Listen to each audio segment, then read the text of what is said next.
Hey, what's going on, everybody? It's Heem from PPRP Innovations, and today I wanted to talk with you about your business model canvas and a workshop that you can use within your organization to help plan and design your business model canvas. As mentioned before, the business model canvas was originally designed to help simplify the process of developing and updating your business models. Effective business models should work somewhat as a blueprint to your strategy, one that could be implemented through organizational structures, processes, and systems. The cool thing about this canvas is that it consolidates a traditionally lengthy business model development process into a one-page item that you can use and share with others on your team to help visualize the components of your business model canvas. Today I want to share with you a workshop, a couple of questions that we use at PPRP Innovations to help flesh out our clients' business model so that they could use the output from these workshops to design and enhance new or existing business models. So the first thing that you want to do when you're setting up your business model canvas is to first gather together all the key staff members, all the key people, all the key players who have some type of role of responsibility in the process related to your business. For example, staff who deals with partners or helps out with manufacturing or delivery, or any pivotal team members who can provide some additional perspective on how the organization's work can be offered, delivered, and possibly perceived outside the organization. Once you get these key members together, you should begin this workshop by introducing or identifying the purpose and the goals, not only for your business model canvas, but for the implementation of your business as a whole. And these purpose and the goals will help flesh out and explain how you're building your business model canvas through each of the workshop sessions. The important part of this first step is to get all the ideas out in the open, especially if you're working with others. It's particularly important to encourage ideas from all team members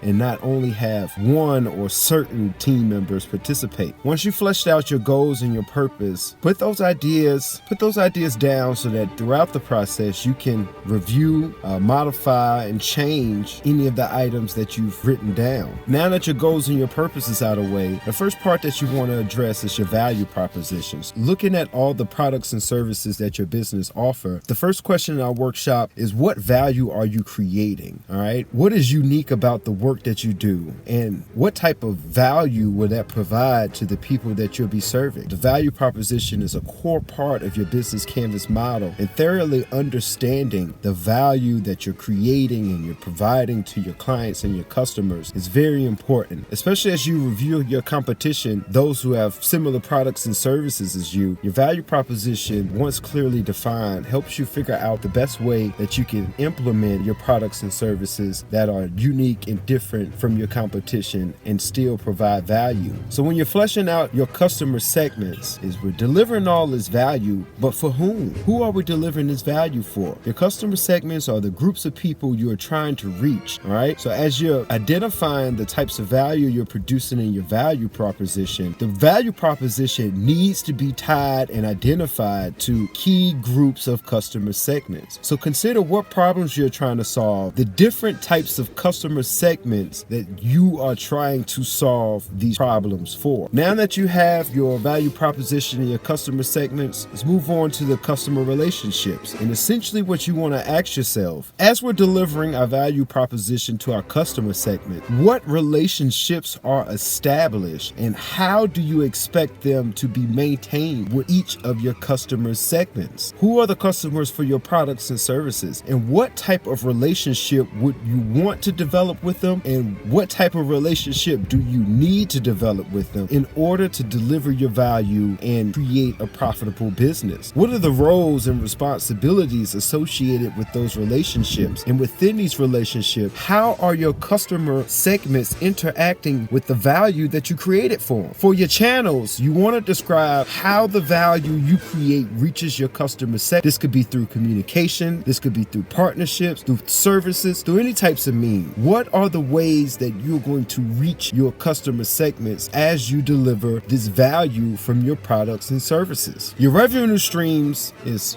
based on the value that we're generating for our customers. How, most importantly, can we get paid for for the value that we deliver, but also how can we document how we capture that value. The more you can document how you can capture that value, the better you can assess the types of values that you're delivering to your customer segments. And the clearer and cleaner that process is, you can break those down into number values where you associate price for your products and services. Next, as we look at the key partner, key activities, and key resources, the biggest question that you should be asking yourselves is, what do you need to make your organization, your business work? So when you're discussing key partners, what are the external actors who support your work through resources and activities? Who will assist you in the various processes related to implementing and delivering the value of your business? Who will provide assistance in data collection and training and research and manufacturing, delivery and production? All of these are key people that are involved in your business model canvas, and you should take time to explore who those key people are and what processes they'll be involved in. Speaking of processes, for the key activities, you should be asking yourself, as you evaluate your value proposition, what do you create in value, and what are those supporting activities that are necessary to create that value? For key resources, what are the assets and supplies that are necessary to complete the activities needed to deliver the value to your customer segments? Key resources also involve, what do you need to produce data and research? And as you finalize your key resources, reevaluate your key partners, your key activities, and your key resources, and see what type of gaps are in between the three. Key partners may conduct one or more of your key activities or supply a key resource throughout your activities or your system processes. So with these jotted down, take some time to go back and review and identify any shortcomings that you've had through your brainstorming activity. For cost structures, you should be asking yourself, what are all the costs incurred to conduct the key activities and sustain the processes of your organization? Things that you should consider is your personnel time, your infrastructure, any data, resources, or materials you may need to conduct the key activities of your business. And although we've covered all of the 9 key segments of the business canvas model, one of the last things that we do in this workshop, once all of this stuff has been identified, is to go back and review it and ask ourselves the final question. Well, what we've identified within our business model canvas, based on our results, what is the impact that you want your organization to work towards? You've designed this business model canvas that produces this value with all of these activities and partners and resources. What results do you expect from making or producing the value that you produce? What impact do you expect to have once your work is done? And together with all this information, you should be able to flesh out and design a business model canvas from scratch. I hope this was helpful. If it was,